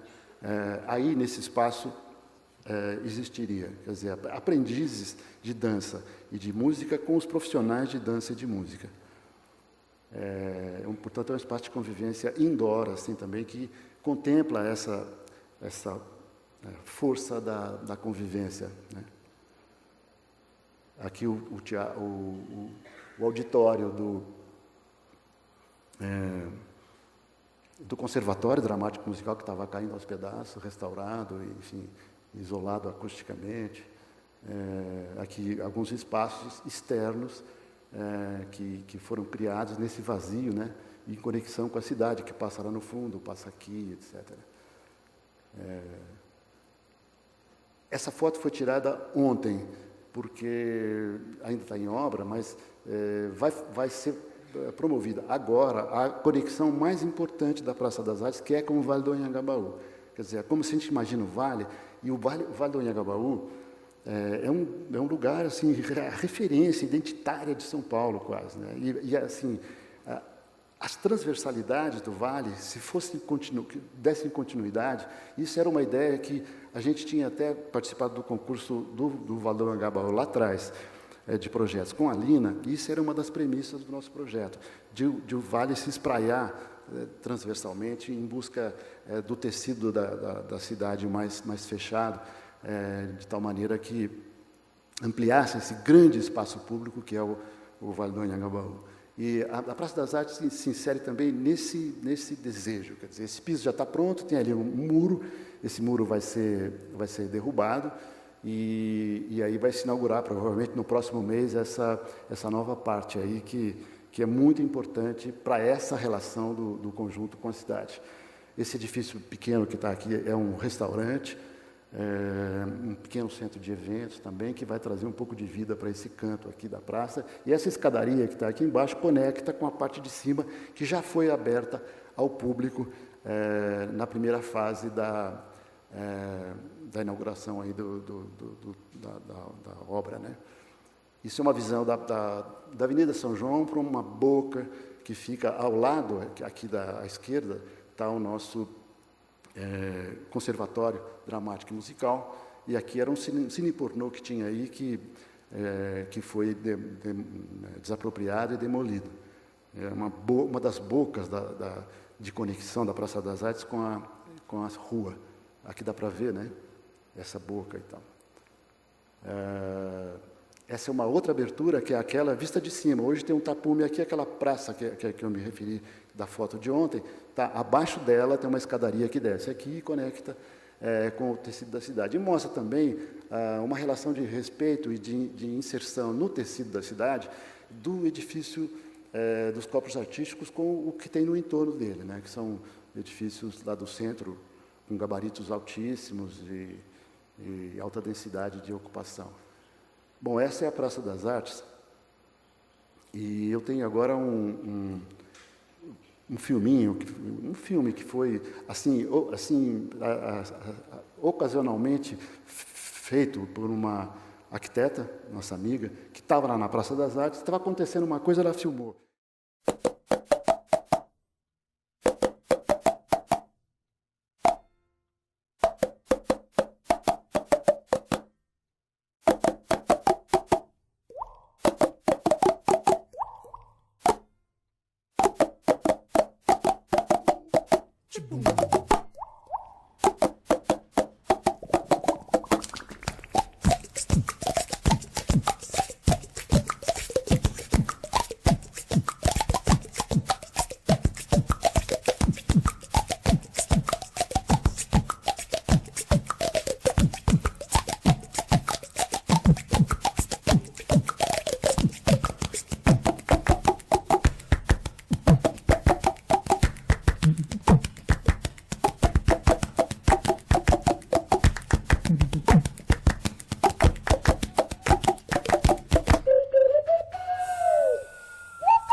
Bom, vamos continuar, né? Então, quem tiver perguntas, a Fernanda e o Ricardo podem trazer aqui para a gente. E eu queria começar essa conversa falando um pouco do Parque Dom Pedro, já que apareceu na fala do Vinícius Andrade aqui hoje. E o professor Danilo Miranda comentou também da questão do novo SESC, que vai acontecer ali. E a gente tem aqui a professora Fernanda Barbara, que é arquiteta do UNA Arquitetos, que está desenvolvendo esse projeto. E acho que ela podia começar contando para a gente um pouco dessa experiência, como está sendo, e o que está previsto para o Parque Dom Pedro. Em rápidas palavras, é lógico que nas nossas conversas preparativas desse ainda o direito à cidade, o SESC aparece sempre como um grande exemplo, talvez o mais precioso exemplo que a gente tenha no Brasil, nessas relações públicas, culturais, de lazer, de convivência, né, dessa multiplicidade de pessoas que vivem nas cidades em conexão com as suas realidades urbanas. E, no caso do SESC Parque Dom Pedro, ele vem, né, a origem dele é um plano urbano, que foi feito em parceria com outros escritórios, o H+F, o Metrópole, professoras da USP, Regina e Marta. Mas o que cabe chamar a atenção aqui foi a postura do SESC. O SESC entendeu, né, que, como vem sendo uma prática de ação, a preciosidade daquele lugar.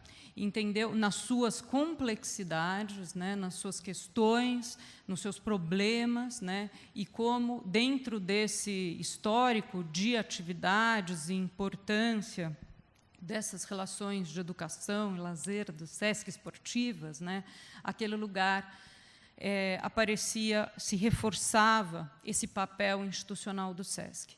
E, assim, em poucas palavras, né, se vocês me permitem, o que a gente está falando daquele lugar e o que o SESC também viu ali, né? Muitas questões fundamentais da cidade de São Paulo. O Parque Dom Pedro está na Várzea do Carmo, que é a várzea do rio Tamanduateí, que é o terceiro maior rio da cidade de São Paulo, um rio de 500, né, que tem uma trama hidrográfica muito poderosa e esquecida. Então, a gente tem aqui ali uma questão hidrográfica e geográfica muito importante, né? É a primeira porta de entrada da cidade de São Paulo, Porto Geral. Além disso, o parque teve essa ideia de uma constituição de um parque público muito importante, e o parque ele é fruto de uma relação extremamente complexa e rica do que é o seu entorno. E o que é esse entorno? O maior centro comercial da América, então, provavelmente um dos maiores do mundo. A gente tem ali um patrimônio histórico e cultural muito representativo da história da cidade de São Paulo. O SESC está ao lado do Mercado Municipal, que é um dos lugares mais visitados da cidade de São Paulo, além de um uso cotidiano, histórico, né? A ocupação dos mercados no parque comercial do Parque Dom Pedro equivale à sua origem, né? E, além disso, é um lugar, talvez o maior ponto turístico da cidade de São Paulo, do ponto de vista numérico, né? O Mercadão, conhecido como Mercadão. Ali no entorno, nós temos também o centro histórico da cidade de São Paulo, a Colina Histórica. A gente tem a Zona Leste, marcada ainda por um patrimônio industrial importantíssimo. A gente tem uma grande área de cortiços nas áreas do Brás e do Cambuci, sem falar da Baixada do Glicério. E tem um conjunto de atividades enormes, a zona cerealista, né? Então, a gente costuma dizer o Parque Dom Pedro é o mundo, né? É uma expressão muito significativa de uma sociabilidade, de uma convivência extremamente complexa da cidade de São Paulo. E, portanto, aí fica fácil, né? Se a gente acertou, fica fácil falar do projeto. O projeto desejou ser apenas a conexão entre as 3 ruas, porque o terreno tem uma geometria triangular, então, tal como a Praça das Artes, sempre o desejável nessa promoção de uma cidade mais democrática, inclusiva, fazer ligações urbanas, e ligações urbanas que se fazem por caminhos, por praças cobertas, por um grande jardim central que qualifique internamente essa unidade. Segundo ponto, é um edifício feito por grandes terraços. Por que terraços? Pelo desejo de elogio da cidade nesse lugar. Promover as vistas, olhar para o oeste, para o leste e para o centro histórico em cotas diversas, né? Nessa convivência permanente com esse lugar fundamental da cidade de São Paulo. E essa conformação de terraços, acho que aí é bom um pouco falar sem imagens, né? Porque a gente fica mais próximo em tentar formar juntos essa imagem, né? Essa conformação de terraços, ela veio junto de uma ideia de escalonar os volumes, né? Então, a gente tem esse volume mais baixo, que é essa grande praça coberta, um volume que se reduz, que vai comportar toda a área esportiva, e o volume mais alto ele é interno ao edifício, né? Então, o conjunto tem uma relação delicada com o seu entorno, com o respeito a esse patrimônio histórico diretamente nesse entorno imediato, e é através dessa sucessão de volumes e de terraço que essa programação fabulosa do SESC, de oficinas, convivência, salas de espetáculos, usos esportivos e uma piscina também num belvedere, dentro desse desejo do direito à cidade, dentro desse desejo de elogio a esse lugar fundante da cidade de São Paulo, que a gente procurou desenvolver junto com o SESC, né, com esse imaginário poderoso do SESC, suas diretrizes sociais fundamentais. Foi junto com tudo isso que a gente buscou desenvolver essa nova unidade para o SESC. E só para terminar, vale lembrar como é uma atitude do SESC, sempre muito positiva, que a Mayra mencionou. Naquele lugar já funciona uma unidade provisória e a gente já enxerga de uma maneira muito clara uma unidade provisória muito simpática, que é uma grande praça, e a gente consegue enxergar claramente a importante função do SESC naquela região. Eu ia passar a palavra para o Xundi para falar um pouco da exposição também, que vai ser aberta amanhã na Escola da Cidade, segunda-feira, desculpem, na Escola da Cidade, às 19 horas. E aí posso te lançar também a pergunta junto.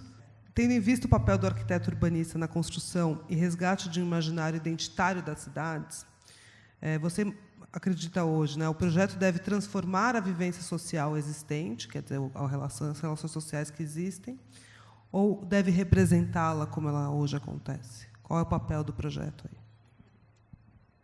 Para responder a primeira, que é mais fácil, eu acho importante dizer que segunda-feira, após o início dos trabalhos do workshop, nós teremos a abertura de uma exposição referente aos nossos projetos do Ocupa SP, que foi o estúdio vertical do semestre passado, e também o lançamento dos catálogos dos anos de 2017 e do ano de 2018, que estão claramente ligados a esse evento que estamos vivendo agora, que é a abertura do Ainda o Direito à Cidade. Por que eu digo isso? O Vinícius me lembrou aqui que, em maio do ano passado, nós estávamos reunidos, essa equipe aqui, além do Ciro e de outros amigos, nós estávamos debatendo como seria a organização desse seminário. E, simultaneamente a isso, eu e o Chico, nós estávamos pensando no estúdio vertical do segundo semestre de 2018. E, na nossa concepção, as duas coisas nascem amarradas. É como se nós aqui estivéssemos aqui dando um passo para o próximo semestre de 2019, mas, no fundo, os 240 estudantes, 24 professores e 20 assistentes do Estúdio Vertical começaram, de alguma forma, a investigar as questões ligadas ainda ao direito à cidade, porque o tema escolhido, que é o Ocupa SP, de alguma maneira trata de um desafio de lançar os nossos estudantes, os grupos compostos por esses estudantes, cerca de 48 equipes, ao desafio de lançar um reconhecimento às diversas ocupações que existem na escola, na cidade de São Paulo, e, de alguma maneira, refletindo um pouco as pesquisas da nossa escola da cidade. O que significa isso? Foram mapeadas ocupações, claro, dos movimentos de moradia que acabam por habitar edifícios que estavam abandonados há muito tempo, mas também ocupações em equipamentos culturais que estavam também abandonados e passaram a exercer alguma atividade cultural na cidade de São Paulo. Também foram mapeadas experiências no espaço público, ações projetuais ou não, que, de alguma maneira, revelam o interesse de todos de ocupar os espaços da cidade para as mais diversas atividades. E também intervenções ligadas ao patrimônio. A ideia do patrimônio como não só um resgate, como a solução para problemas que nós temos ligadas a esse desejo civilizatório de ocupar os espaços urbanos da cidade. Então, para engatar já com essa pergunta que nos foi colocada aqui, de um pouco de sopetão, vale dizer que todas as possibilidades são válidas. O que nos interessa é, ao mesmo tempo, propor, como arquitetos, ações projetuais capazes de transformar a nossa realidade, mas também, assim como está dito aqui na fala dos nossos amigos, o dever dos arquitetos de escuta, de ouvir, de entender a realidade. Então, a nossa proposta de pesquisa vai, além da ação projetual, vai claramente a um enfrentamento da cidade existente, do entendimento da cidade real, de entender como as pessoas se utilizam dos espaços da cidade. E, com isso, também propor um viver consciente desses projetos que vão ser realizados, capazes de incorporar as virtualidades existentes e propostas, na medida que você traz um olhar muito próximo das pessoas que vão utilizar o espaço. Então, não sei se eu respondo a pergunta, mas eu acho que é isso que eu gostaria de falar. Obrigado. O que entendem como direito à cidade na perspectiva de pessoas negras, já que não há nenhuma pessoa negra entre os debatedores? Até quando esta parte da população será entendida como objeto de pesquisa e invisibilizada nos seus anseios sobre a cidade? Qual é e para quem é a arquitetura, para quem a arquitetura tem pensado a cidade? E depois tem uma outra que eu vou juntar aqui, quais as formas do arquiteto poder reagir em termos de autoritarismo e intolerância? A gente precisa falar sobre isso, né? Não é só na mesa aqui em cima, como na plateia também. A gente está num grupo em que há pouquíssimas pessoas negras, como a gente tem visto em muitos outros encontros nossos. Acho que não podemos deixar de falar disso. E de fato, a gente está trabalhando, a ideia é trabalhar para que não fique na pesquisa, mas que toda a arquitetura chegue a todos. E é difícil, a gente também não está procurando esses caminhos, e eu acho que esse trabalho que a gente tem desenvolvido junto com os estudantes, do qual o Xundia acabou de falar, né, da pesquisa e da aproximação com as ocupações e com todas as comunidades e pessoas que se aproximam da nossa escola, e como é que a gente consegue, junto com esses grupos, produzir outros espaços, né? O próprio seminário é uma ideia, de fato, de discussão de questões desse ponto de vista, ou de outros pontos de vista, mas, enfim, de como é que a gente trabalha em situações não amigáveis, ou de intolerância, de dificuldades que a gente encontra, e aliado, e não deslocado, mas aliado às comunidades e a toda a população. Quando o Vinícius apresenta essa margem da cidade, né, no mapa, a gente quer dar a mão a essa margem da cidade e fazer com que ela não seja mais a margem. Acho que a ideia é a gente trabalhar junto. Não é fácil, não existe resposta nesse sentido, mas eu acho que de fato, é muito importante a gente trazer sempre para a conversa e sempre procurar essa aproximação. Eu acho que daqui a uns anos a gente vai estar aqui numa situação bastante diferente, podendo falar de outra forma em relação a isso. É uma coisa que a gente tem trabalhado e onde a gente quer chegar. Eu queria fazer um comentário sobre a segunda pergunta. Em tempos de autoritarismo e intolerância, né? Eu sugiro aos arquitetos e a todos os profissionais que façam como o Danilo, falem com calma, com poucos adjetivos e com a devida paciência explicativa dos pontos de vista que precisam ser elucidados. Eu acho que é a melhor coisa a fazer. Manter a calma e a assertividade, com poucos adjetivos. Posso concluir uma falinha curta? Acho que, de fato, dentro da ideia do direito à cidade, nós estamos, nesse momento, numa contramão, infelizmente, dentro do nosso âmbito cultural e político. Mas um aspecto importante é que os tempos de espera devem ser o tempo de aprender, o tempo de refletir, e, nesse sentido, esse seminário é da maior pertinência. E gostaria de lembrar, e acho que temos que nos alimentar de certas coisas, né? Então, lembrando uma frase do arquiteto Vila Nova Artigas, logo que terminou a ditadura, ele disse, durante a ditadura, os arquitetos não dormiram, eles velaram. Por outro lado, né, Fernanda, isso que você falou me fez lembrar também de um depoimento do Artigas relacionado ao projeto da estação rodoviária de Jaú, que foi feita num contexto muito específico, também de ditadura, numa situação onde, impedido de dar aulas na Universidade de São Paulo, se dedicou ao trabalho silencioso no escritório e, por outro lado, contraditoriamente, realizou muitas obras públicas. Então, em momentos difíceis também, sempre há modos e maneiras de resistir e brechas onde atuar. E, questionado sobre essa contradição de ter feito obras públicas para a ditadura, ele simplesmente respondeu: mas eu não fiz isso para esse governo, eu fiz isso para as pessoas. Tudo isso vai passar e o prédio vai ficar. E as pessoas, de fato, utilizam o prédio como um espaço público. Eu queria só fazer um comentário bem rápido também em relação a essa pergunta,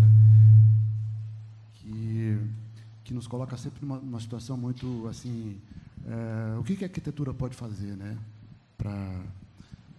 no enfrentamento a esse tipo de situação que a gente se encontra hoje, politicamente, no país e tudo mais.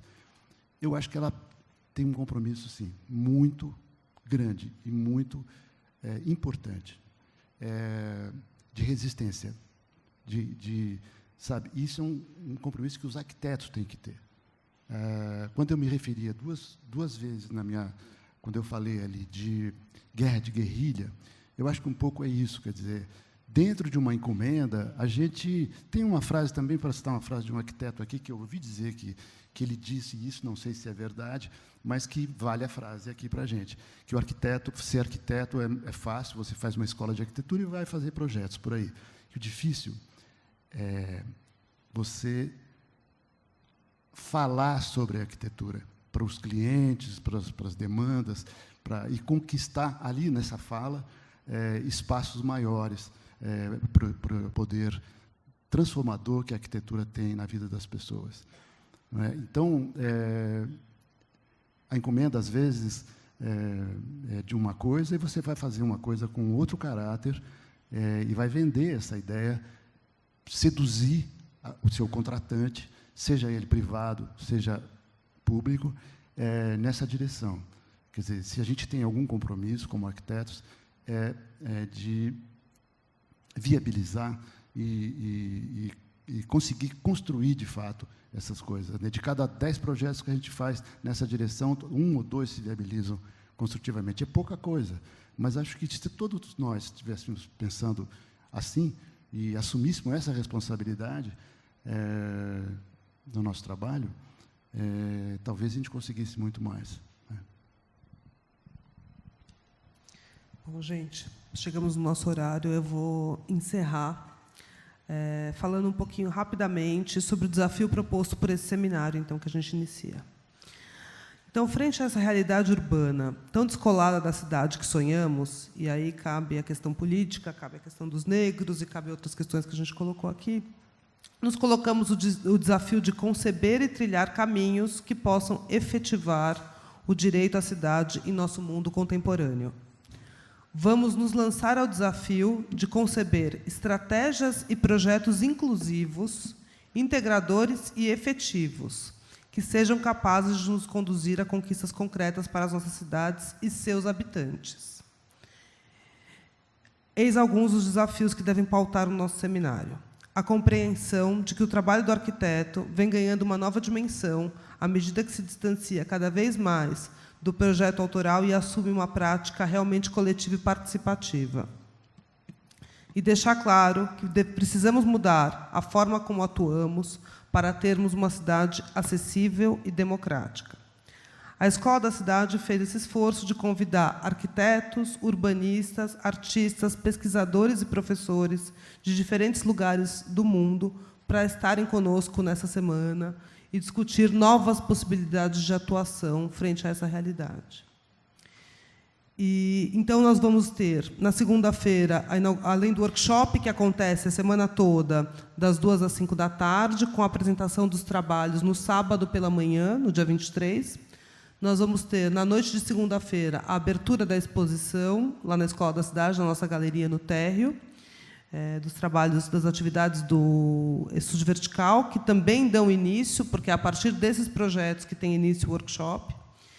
Na terça e na quarta, teremos 4 palestras de 4 convidados no Sesc Consolação, e na quinta e na sexta, no Sesc 24 de maio, também mais 4 convidados. O encerramento acontece no sábado, após a apresentação dos trabalhos, com uma pequena festinha lá no térreo da nossa Escola da Cidade, imaginamos por volta das 13 horas. Bom, queria agradecer de novo a todos. Para variar, a gente não consegue responder todas as perguntas, eu peço desculpas. E, enfim, vamos embora e começamos de novo na segunda-feira. Obrigada a todo mundo.